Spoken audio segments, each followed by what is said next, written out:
ನೀವು ಚಿತ್ರಲೋಕದಲ್ಲಿ ವೀರೇಶ್ ಅವರು ಸುದೀರ್ಘವಾಗಿ ಮಾಡಿರ್ತಕ್ಕಂತಹ ಇಂಟರ್ವ್ಯೂಲಿ ನೋಡಬಹುದು. ದಯವಿಟ್ಟು ಯೂಟ್ಯೂಬ್ನಲ್ಲಿ ಚಿತ್ರಲೋಕದಲ್ಲಿ ನೋಡಿ, ಲೈಕ್ ಮಾಡಿ, ಸಬ್ಸ್ಕ್ರೈಬ್ ಮಾಡಿ, ಶೇರ್ ಮಾಡಿ. ಎಲ್ರಿಗೂ ಶುಭವಾಗಲಿ. ಎಷ್ಟೋ ವಿಷಯಗಳನ್ನ ನನ್ನ ತಂದೆ ಬಹಳ ಮಾರ್ಮಿಕವಾಗಿ ಮನೆಯವ್ರಿಗೂ ಹೇಳ್ತಿದ್ರು. ಮನೆಯವ್ರ ಹತ್ರನೂ ಬಿಚ್ಚು ನುಡಿಯಾಗಿ ಹೇಳ್ತಿರ್ಲಿಲ್ಲ. ಅಶ್ವತ್ಥವ್ರಿಗೆ ಚಪ್ಪಲಿಯಲ್ಲಿ ಹೊಡೆದಿದ್ದಾರೆ ಗೊತ್ತಾ? ಆ ವಿಷಯ ನಿಮ್ಗೆ ಗೊತ್ತಾ? ಗೊತ್ತಿಲ್ಲ. ಅಶ್ವತ್ಥವ್ರು ಹೇಳ್ಕೊಳ್ಳಿಲ್ಲ. 50 ದಿವಸ ನಾ ಹೇಳ್ಬಿಟ್ರೆ ನಾನು ಕೆಟ್ಟವನು ಆಗ್ಬಿಡ್ತೀನಿ. ಏನು ಅಂಥ ಮನುಷ್ಯ, ಅಂಥ ತ್ಯಾಗ ಮಾಡಿದವನು, ಇವನು ದುರಹಂಕಾರಿ. ಯಾಕೆ ನಮ್ಮ ಅಪ್ಪಂಗೆ ನೋವಾಗಿದ್ದನ್ನು ನಾ ಹೇಳೋಂಗಿಲ್ವಾ? ಆ ಥರ ಎಷ್ಟೋ ವಿಷಯಗಳು ನಮ್ಮಿಂದ ನನ್ನ ತಂದೆ ನಮ್ಮನ್ನು ದೂರ ಇಡ್ತಾ ಇದ್ರು. ಯಾಕೆ ಅಂದರೆ ಸಂಕಟ ಎಲ್ಲ ತನಗೇ ಇರಲಿ ಅನ್ನೋ ಅಂಥ ಒಂದು ತ್ಯಾಗಮಯಿ ಮನೋಭಾವ ನಮ್ಮಪ್ಪಂದು. ಯಾವಾಗ ಇವರು ಈ ರಿಟೈರ್ ಆಗ್ತೀನಿ ಅಂತ ನಿರ್ಧಾರ ತಗೊಂಡ್ರು, ಯಾತಕ್ಕೆ ತಗೊಂಡ್ರು ಅನ್ನೋದು ನನಗೂ ಒಂದು ಸ್ವಲ್ಪ ದ್ವಂದ್ವ ಶುರು ಆಗಿತ್ತು.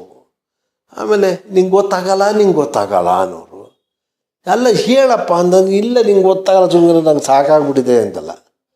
ಅಲ್ಲಿ ನೋಡಿದ್ರೆ ಈ ಜನ್ರೇಷನ್ ಗ್ಯಾಪ್ ಅಂತಾರಲ್ಲ, ಅದೇ ಒಂದು ಶಾಪ ಹಾಕೊಂಡ್ರಿ. ಬರ್ಬರ್ತಾ ಈ ಶಾಪ ಜಾಸ್ತಿ ಆಗ್ತಾ ಇದೆ. ಆದರೆ ಅದೇ ರೀತಿಲಿ ಆಗ್ತಿದೆ. ಈ ವೃದ್ಧಾಶ್ರಮಗಳನ್ನ ನೀವು ನೋಡ್ತಾ ಇದ್ದೀರಲ್ಲ, ಅದು ಒಂದು ಶಾಪನೇ ಕಣ್ರಿ. ನಾವು ಚಿಕ್ಕವರಾಗಿದ್ದಾಗ ವೃದ್ಧಾಶ್ರಮ ಅನ್ನೋದು ಇಡೀ ಮೈಸೂರಿಗೆ ಅಕಸ್ಮಾತ್ ಇದ್ದರೆ ಅಕಸ್ಮಾತ್ ಇದ್ದರೆ ಯಾರು ತಂದೆ ತಾಯಿನೂ ಯಾರು ದೂರ ಮಾಡ್ಕೋತಿರ್ಲಿಲ್ಲ, ಮಕ್ಕಳು ಯಾರು ದೂರ ಹೋಗ್ತಿರ್ಲಿಲ್ಲ, ಸೊಸೆಯರು ಯಾರು ಆ ಥರ ಮಾಡ್ತಿರ್ಲಿಲ್ಲ. ಈಗ ಕೇಳಿದ್ರೆ ಎಲ್ರಿಗೂ ಹಕ್ಕು, ನಾವು ಹೀಗಿದ್ರೆ ಬರ್ತೀವಿ, ಹೀಗಿದ್ರೆ ಬದುಕ್ತೀವಿ ಅನ್ನೋದು ಎಲ್ಲ ಸ್ವಾರ್ಥಗಳು ಜಾಸ್ತಿ ಆಗಿದೆ. ಆದ್ದರಿಂದ ನಾವು ಈ ತಂದೆ ತಾಯಿ ಅನ್ನೋ ಒಂದು ಮನೋಭಾವ ಇಟ್ಕೊಂಡು ನಾವು ನಮ್ಮ ತಂದೆ ಯಾತಕ್ಕೆ ಯೋಚನೆ ಮಾಡ್ತಾನೆ, ನನ್ನ ತಂದೆಗೆ ಏನು ತೊಂದರೆ ಆಗಿದೆ ಅಂತ ನಾವು ಎಷ್ಟೇ ಕೇಳಿದ್ರು ಕೂಡ ಸರಿಯಾಗಿ ಹೇಳ್ತಾನೆ ಇರಲಿಲ್ಲ. ನಿಂಗೆ ಗೊತ್ತಾಗಲ್ಲ ಅಂತ. ಆಮೇಲೆ ನಾನು ಕೆದಕ್ತಾ ಹೋದೆ. ಅಂದರೆ ನನ್ನ ತಂದೆನಲ್ಲ, ಹೊರಗಡೆಯಿಂದ ಕೆದಕೊಂಬಂದೆ. ಇದುವರೆಗೂ ಯಾರೂ ಮಾಡಿಲ್ಲ ಅಷ್ಟು ಇಂಟರ್ವ್ಯೂ ನಾ ಮಾಡಿದ್ದೀನಿ, ಇನ್ಕ್ಲೂಡಿಂಗ್ ಅವಾಗಿನ ಯೂನಿಯನ್ ಮಿನಿಸ್ಟರ್ SM ಕೃಷ್ಣ ಅವ್ರ ಹತ್ರನೂ ಇಂಟರ್ವ್ಯೂಗೆ ಹೋಗಿ ಇಂಟರ್ವ್ಯೂ ಪಡೆದಿದ್ದೀನಿ. ಭಾಳಷ್ಟು ವಿಷಯ ಅಶ್ವತ್ಥವ್ರಿಗೆ ಸಂಬಂಧಪಟ್ಟದ್ದನ್ನ ಹೆಕ್ಕಿ ಹೊರಗಡೆ ತೆಗೆದಿದ್ದೀನಿ. ಅದರಲ್ಲಿ ಗೊತ್ತಾಯಿತು, ಒಂದೊಂದು ಗೊತ್ತಾಯಿತು. ಏನು ಅಂದರೆ, ಒಂದು ಸಲ ಒಂದು ಉದಾಹರಣೆ ಹೇಳ್ತೀನಿ. ನಮ್ಮಪ್ಪ ಮಡ್ರಾಸ್ಗೆ ಹೋದಾಗ ಸ್ಟಾರ್ಟಿಂಗಲ್ಲಿ ವರ್ಷಕ್ಕೆ 1-2 ಚಿತ್ರಗಳು ಅಷ್ಟೇ ಆಗ್ತಿದ್ದಿದ್ದು ಕನ್ನಡ, ಜಾಸ್ತಿ ಆಗ್ತಿರ್ಲಿಲ್ಲ. ಭಾಳ ಕಷ್ಟದ ದಿವಸಗಳು ಅವಾಗೆಲ್ಲ. Kannada industry black and white ಮಾಡೋದು ಕಷ್ಟ ಆಗ್ತಿತ್ತು. ಅವಾಗೆಲ್ಲ ಒಂದು 10-15 ಸಾವಿರ ರೂಪಾಯಿಗೆ ಒಂದು ಪಿಕ್ಚರ್ ಮಾಡ್ತಿದ್ರು ಏನೋ. ಆ ಪಿಕ್ಚರ್ಗಳು ಆಚೆ ಬರೋದು, ಬಂದಿದ್ದು ಗಲಾಪೆಟ್ಟಿಗೆಯಲ್ಲಿ, ಎಲ್ಲನೂ ಕಷ್ಟಕರವಾದ ದಿವಸ. ಅದು ಜೀವನ ಅನ್ನೋದು 365 ದಿವಸ ಇರುತ್ತಲ್ಲ, ಸಂಸಾರ ಅನ್ನೋದು ಜೀವನ ಪರ್ಯಂತ ಇರುತ್ತಲ್ಲ. ಇದಕ್ಕೇನು ಮಾಡೋದು, ಏನಾದ್ರು ಸಂಪಾದನೆ ಮಾಡಲೇಬೇಕಲ್ವ. ನಮ್ಮಪ್ಪನಿಗೆ ಒಂದು ಪ್ಲಸ್ ಪಾಯಿಂಟ್ ಏನಿತ್ತು ಅಂದರೆ, ಇವರು ಆಲ್ ಇಂಡಿಯಾ ರೇಡಿಯೋದಲ್ಲಿ ಈ ವಾಯ್ಸ್ ಕಲ್ಚರ್ ಅಂತ ಮಾಡ್ತಾರಲ್ವ. ಒಂದು ಡೈಲಾಗ್ ಹೇಳೋದು ಹೇಗೆ, ಒಂದು ಸನ್ನಿವೇಶ ಅಂದರೆ ಅದನ್ನು ಸ್ಮರಿಸ್ಕೊಂಡು ಆ್ಯಕ್ಟ್ ಮಾಡೋದು ಹೇಗೆ. ಈಗ ಅಕಸ್ಮಾತ್ ನಾನು ಇಲ್ಲಿ ಮೈಕ್ ಮುಂದೆ ಇದ್ದೀನಿ, ಇದು ನಾನು ಆ್ಯಕ್ಚುಲಾಗಿ ಇದು ಡ್ರಾಮಾ ಮಾಡ್ತಾ ಇದ್ದೀನಿ ಆಲ್ ಇಂಡಿಯಾ ರೇಡಿಯೋದಲ್ಲಿ ಅಂದರೆ, ದೂರದಲ್ಲಿದ್ದರೂ ವೀರೇಶ್ ಸ್ವಲ್ಪ ಬನ್ನಿ ಇಲ್ಲಿ ಅಂತ ನಾನು ಧ್ವನಿ ಏರಿಸಿದಾಗ ವೀರೇಶ್ ದೂರದಲ್ಲಿದ್ದಾರೆ ಅನ್ನೋ ಒಂದು ಭಾವ ಬರುತ್ತೆ. ಸೊ ಈ ಥರ ವಾಯ್ಸ್ ಕಲ್ಚರ್ ಎಲ್ಲ ಆಲ್ ಇಂಡಿಯಾ ರೇಡಿಯೋದಲ್ಲಿ ಆಗಿದ್ದರಿಂದ ಅವರಿಗೆ ಕಂಠದಾನ ಮಾಡೋದಕ್ಕೆ ಭಾಳ ಸುಲಭ ಆಗಿತ್ತು. ನೀವು ಈಗಲೂ ಇದೆ ಸಾಕ್ಷಿ, ಬೇಕಾದ್ರೆ ನೀವು ನೋಡ್ಬೋದು. ಹಳೆ ನಮ್ಮ ತೆಲುಗು ಪಿಕ್ಚರ್ಗಳು, ಅದರಲ್ಲೂ NT ರಾಮರಾವ್ ಅವರು ಮಾಡಿರ್ತಕ್ಕಂಥದ್ದು ಈ ಪೌರಾಣಿಕ ಫಿಲಮ್ಗಳು ಹೆಚ್ಚಾಗಿ, ಇದು ದಶಾವತಾರ, ಪಾಂಡವ ನವಾಸಂ, ಆ ಪಾಂಡವೀಯಮ, ಆ ಥರ ಈ ಥರದ್ದೇನು ನಮ್ಮ ಇದು ಜಗದೇಕ ವೀರನ ಕಥಾ, ಈ ಚಿತ್ರಗಳಲ್ಲಿ ಎಲ್ಲ ಚಿತ್ರದಲ್ಲೂ NTR ಅವರು ಎಲ್ಲೆಲ್ಲಿ ಮಾಡಿದ್ದಾರೆ ಆ ಎಲ್ಲ ಚಿತ್ರಕ್ಕೂ ಧ್ವನಿ ಕೊಟ್ಟಿರೋದು ಅಶ್ವಥ್ ಅವರು. NTR ಕೇಳಿಯಾರುತ್ತೆ, ఎవరు చేశారు ಅಂತ, ఎవరో Kannada actor sir KS Ashwath, ಬಾగా చేశారు, ಅವ್ರು ಚೆನ್ನಾಗಿ ಮಾಡಿದ್ದಾರೆ, ಅವ್ರನ್ನೇ ಕಂಟಿನ್ಯೂ ಮಾಡಿ ಅಂತೇಳಿ ಎಲ್ಲ ಚಿತ್ರಕ್ಕೂ. ಹಾಗಾಗಿ ನನ್ನ ತಂದೆ ಸರ್ ನನಗೆ ತಿಳಿದ ಮಟ್ಟಿಗೆ ಒಂದು 5-6 ವರ್ಷ ಅವರು ಈ ಡಬ್ಬಿಂಗ್ ಮಾಡ್ಕೊಂಡು ಬ್ಯಾಲೆನ್ಸ್ ಮಾಡಿದ್ದಾರೆ. ಎಲ್ಲಿವರೆಗೆ ಅಂದರೆ ಹತ್ತತ್ರ ಗಾಳಿ ಗೋಪುರ ಚಾನ್ಸ್ ಸಿಕ್ಕವ್ರಿಗೆ, ಅಂದರೆ ಗಾಳಿ ಗೋಪುರ ಆಚೆ ಬಂದು ಸಕ್ಸಸ್ ಆಗೋವ್ರಿಗೆ, ಅವರ ಪೋಷಕ ಪಾತ್ರಕ್ಕೆ ಅಶ್ವತ್ ಬೇಕು ಅನ್ನೋ ಜಾಗ ಬಂತಲ್ಲ, ಅಲ್ಲಿವರೆಗೂ ಈ ಥರದ್ದು ಫೈಟ್ ಮಾಡಿದ್ದಾರೆ. ಸುಮಾರು ಚಿತ್ರಗಳಿಗೆ ಮಾಡಿಕೊಂಡು ಆ ಬ್ಯಾಲೆನ್ಸ್ ಮಾಡಿಕೊಂಡು ಬದುಕೊಂಡು ಹೀಗೆಲ್ಲ ಆಯಿತು. ಈ ಮಧ್ಯದಲ್ಲಿ ಈ ಥರ ಎಲ್ಲ ಇದ್ದಿದ್ದರಿಂದ ಅವರು ಹಾಗೋಗೆಲ್ಲ ಮಾಡ್ಕೊಂಡು ಬಂದು ಅವ್ರಿಗೊಂಥರ ಎಕ್ಸ್ಪರ್ಟ್ ಆಗಿಬಿಟ್ಟಿದ್ರು ಡಬ್ಬಿಂಗಲ್ಲಿ ಎಕ್ಸ್ಪರ್ಟ್ ಆಗಿದ್ರು. ಒಂದು ಸಲ ಹೇಳೋ ಪ್ರಕಾರ ಏನು ಅಂದರೆ, ಇದು ಭಾರ್ಗವ ಅವರು ಹೇಳಿದ್ದಾರೆ ಒಂದು ಕಡೆ, ನಾನು ಅದನ್ನು ಕೇಳಿದ್ದೀನಿ, ಅಂದರೆ ನಾನೇ ಇಂಟರ್ವ್ಯೂ ಮಾಡಿದ್ದೆ, ಯಾರಿಗೂ ಹೇಳಿದ್ದಲ್ಲ.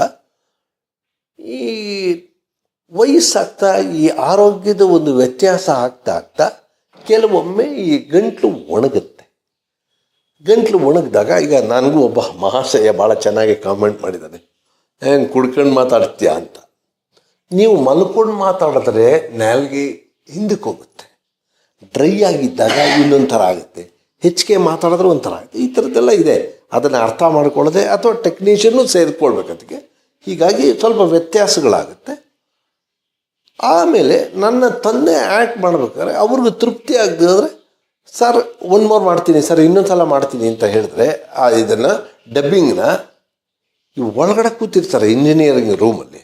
ಆ ಕೂತಿದ್ದವರು ಸಾಮಾನ್ಯವಾಗಿ ಅಸೋಸಿಯೇಟ್ ಡೈರೆಕ್ಟರ್ಗಳು ಕೂರಲ್ಲ, ಅಸೋಸಿಯೇಟ್ ಡೈರೆಕ್ಟ್ರು, ಕೋ ಡೈರೆಕ್ಟರ್ ಅಂತಾರಲ್ಲ ಅವರುಗಳು, ಟೆಕ್ನಿಷಿಯನ್ಸ್ ಅವ್ರುಗಳು ಕೂತಿರ್ತಾರೆ. ಇವರಲ್ಲಿ ಯಾರೋ ಅಲ್ಲಿ ಕೂತಿದ್ದರು ಮುಂದಿನ ಪೀಳಿಗೆಯವರು, ಅಂದರೆ ನೆಕ್ಸ್ಟ್ ಜನ್ರೇಷನ್ ಅವರು. ಮುಚ್ಕೊಂಡು ಹೇಳ್ದಷ್ಟು ಮಾಡಲ್ಲ, 1 more ಅಂತ ಟೈಮ್ ವೇಸ್ಟ್ ಮಾಡ್ತಾನೆ. ಯಾವ ಪಿಕ್ಚರ್ ಅಂತ ಗೊತ್ತಿಲ್ಲ, ಇದು ನನಗೆ ಶ್ರೀನಿವಾಸ ಮೂರ್ತಿಯವರು ಹೇಳಿದ್ರು, ಇದನ್ನು ಹೇಳಿದುಂಟು ಅಂತ. ಅವರು ಇಂಟರ್ವ್ಯೂಲು ಹೇಳಿದರು, ನಮ್ಮ ಆರ್ಟಿಸ್ಟ್ ಶ್ರೀನಿವಾಸ ಮೂರ್ತಿ ಅಲ್ಲ, ಭಾರ್ಗವ ಅವರು ಹೇಳಿದ್ದಾರೆ.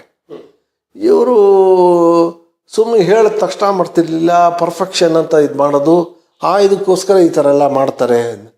ಯಾಕೆಂದರೆ ಡಬ್ಬಿಂಗ್ ಥಿಯೇಟ್ರು ಮೀಟ್ರ್ ಓಡುತ್ತಲ್ಲ ಸರ್, 1 ಗಂಟೆಗೆ ಇಷ್ಟು ಅಂತ, ಅದು ಕರೆಕ್ಟು, ಆಯಪ್ಪ ಹೇಳೋದು ಕರೆಕ್ಟು. ಬಟ್ ಮರ್ಯಾದೆಯಲ್ಲೇ ಮಾಡೋದು, sir okay sir, time waste ಆಗುತ್ತೆ ಸಾರ್, ಸುಮ್ಮನೆ ಕಾಸ್ಟ್ಲಿ ಆಗುತ್ತೆ ಸಾರ್, ಆ ಥರ ಹೇಳಿದ್ರೆ ಕರೆಕ್ಟ್ ಅದು. ಈ ಮುಚ್ಕೊಂಡು ಇರಲಾರ್ದೆ 1 more ಮಾಡ್ತಿರ್ತಾನೆ, ಸರಿಯಾಗಿದ್ರು ಇವನು ಬೇರೆ ಗೋಳು, ಇದು ತಪ್ಪಲ್ವ? ಸೊ ಈ ಥರ ಮಾತುಗಳು ಇವರು ಸ್ವಿಚ್ ಆಫ್ ಮಾಡ್ಕೋತಾರೆ ಇಂಜಿನಿಯರಿಂಗ್ ರೂಮಲ್ಲಿ. ಅದು ಬಟನ್ ಹಿಂಗೆ ಪ್ರೆಸ್ ಮಾಡಿ, ಮುಂಚೆ ಆ ಹಳೆ ಮೈಕ್ದು ಇತ್ತು ಗೊತ್ತಾ, ಬಿಳಿದು, ಹಿಂಗೆ ಬೀಳೋದು, ಹಿಂಗೆ ಎತ್ತೋದು, ಆನ್ ಮಾಡಿದ್ದು ಆಫ್ ಮಾಡಿಲ್ಲ ಆಯಪ್ಪ. ಒಳಗಡೆ ಯಾರೋ ಅಸೋಸಿಯೇಟ್ ಡೈರೆಕ್ಟ್ರು ಏನೋ ಅಂದಿಯಾನೆ, ಅದು ಬೇಸರ ಆಗಿದೆ. ಅದೇ ಥರ ಇನ್ನೊಂದು ಸಲ ಎಲ್ಲ ಆಗಿದೆ ನಮ್ಮಪ್ಪನಿಗೆ. ಸೊ ಇದೆಲ್ಲ ಆಗಿ, ಓಹೋ, ನಾನು ನನ್ನ ಸ್ಥಾನ ಕಳ್ಕೋತಾ ಇದ್ದೀನಿ, ನನ್ನ ಗೌರವ ಹೋಗ್ತಾ ಇದೆ. ಆಮೇಲೆ ಒಂದು ಪಿಕ್ಚರು ಅಂತ ಹೇಳೋದು, ಕ್ಯಾರೆಕ್ಟರ್ ಏನಪ್ಪ, ಅದೇ ಫಾದರ್ ಕ್ಯಾರೆಕ್ಟ್ರು, ಈ ತಾತನ ಕ್ಯಾರೆಕ್ಟ್ರು, ಈ ಥರದ್ದೇನೋ ಹೇಳೋದು. ಓಕೆ ಸರಿ ಸರ್, ಡೈರೆಕ್ಟ್ರು ಮಾತಾಡ್ತಾರೆ ಸರ್, ಅದನ್ನು ಡೀಟೇಲ್ ಹೇಳ್ತಾರೆ. ಕೊನೆಗೆ ನೋಡಿದ್ರೆ ಸೀನು ಏನು ಇಲ್ವೇ ಇಲ್ಲ ಸರ್, ಶಾರ್ಟ್ ರೆಡಿ ಅದು. ಅಲ್ಲಪ್ಪ, ಸೀನ್ ಪೇಪರ್ ಏನು?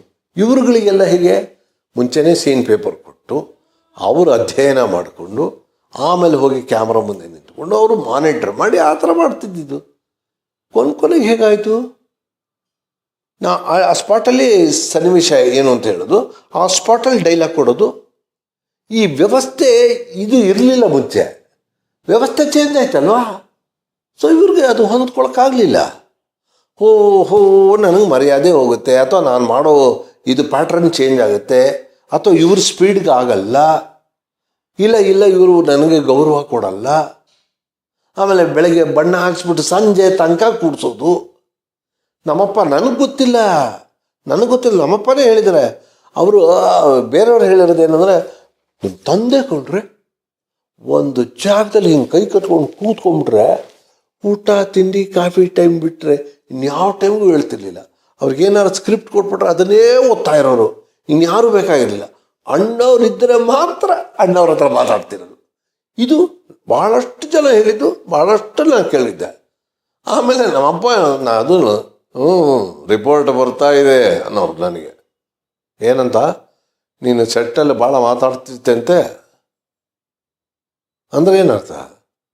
ಅಲ್ಲ, ಎಲ್ಲರತ್ರನೂ ತುಂಬ ಹರಟೆ ಹೊಡಿತಿರ್ತೆಂತೆ ನೀನು. ನೀನ್ ಥರ ನಾನು ಹಿಂಗೆ ಅನ್ಕೊಂಡು ಕೂತಿರೋಕ್ಕಾಗಲ್ಲ, ನಂಗೆ ತಲೆ ಕೆಡುತ್ತೆ.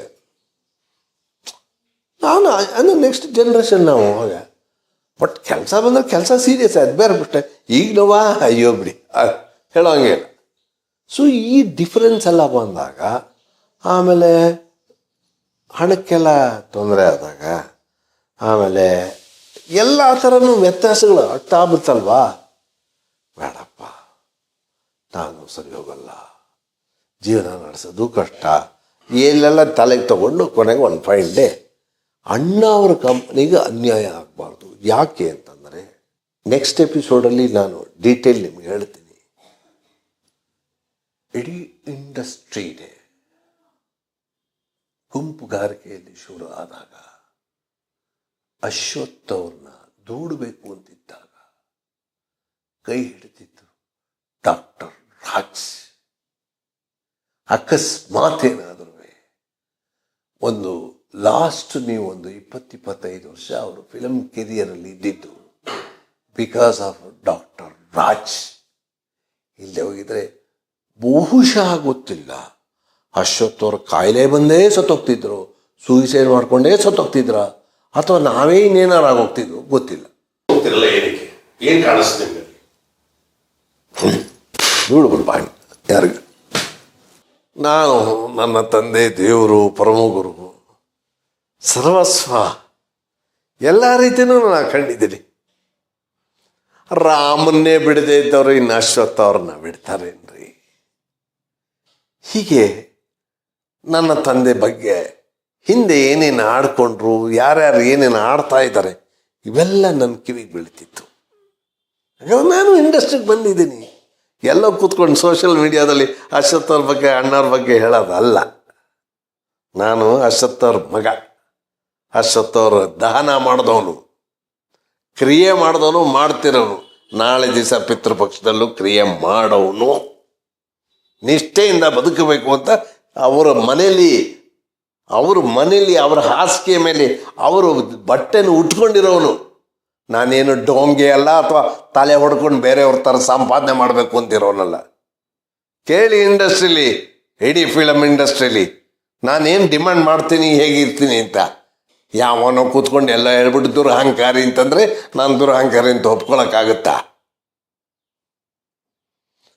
ಈ ಒಂದು ನೋವು ನನಗೆ ಭಾಳ ಕಾಡ್ತಾ ಇತ್ತು. ನಮ್ಮಪ್ಪನ ಮೇಲೆ ಈ ಥರ ಎಲ್ಲ ಆರೋಪ ಮಾಡ್ತಾರಲ್ಲ, ಯಾತಕ್ಕೆ ಹೀಗೆಲ್ಲ ಆಯ್ತಲ್ಲ ನಮ್ಮಪ್ಪನಿಗೆ, ಯಾತಕ್ಕೆ?